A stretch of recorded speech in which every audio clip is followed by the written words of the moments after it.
तर भाषणामध्ये राज्यसभा खासदार आणि वकील उज्ज्वल निकम यांनी कुख्यात माफिया दाऊद इब्राहिमचा साथीदार डेव्हिड हेडलीवरून एक किस्सा सांगितला. पाहूयात.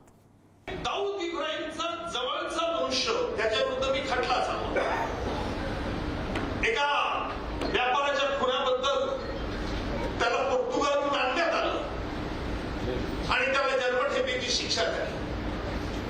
आल्यानंतर मी जे पिक्चर बघत होतो की एक उंच असतात तसा त्याचं पिक्चर नव्हतं, वेगळंच पिक्चर होतं. आणि म्हणून त्याच्याशी बोलत असताना माझ्या लक्षात आलं की त्याचे वडील देखील एक वकील होते. परंतु वडील वकील होते पण हा गुन्हेगारीकडे वळला होता. दुबईला राहत होता, धमक्यांचे फोन करत होता, सुपारी घेऊन फोन करत होता. मला एक गोष्ट लक्षात आली की याचं नाव दुसरं म्हणजे मृत्यू असत. याला लोक घाबरतात.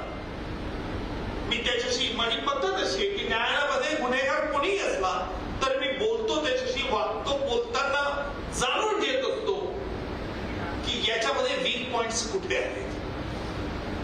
कारण मला फक्त त्याचं गुन्हेगारीबद्दल त्याला तर मी शिक्षा न्यायालयामार्फत करण्याचा प्रयत्न करणार, माझ्या कर्तव्यापासून मी काही हटणार नाही.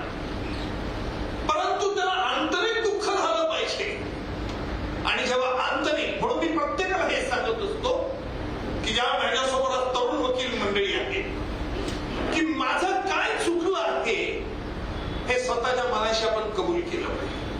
मी काय बोललं पाहिजे, काय बोलू नये याचं पृथक्करण आपल्याला करता आलं पाहिजे. आणि ज्या वेळेला आपण असं वर्गीकरण करू शकतो त्यावेळेला आपल्याला यश मिळत असतं.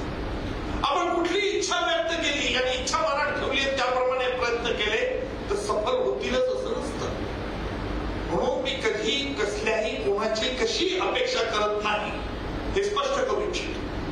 जे मिळालं तो ईश्वरी संकेत, मी केलेल्या कामाची पावती असं समजून आपण चाललं तर आपल्याला आयुष्य आनंद मिळत असतो.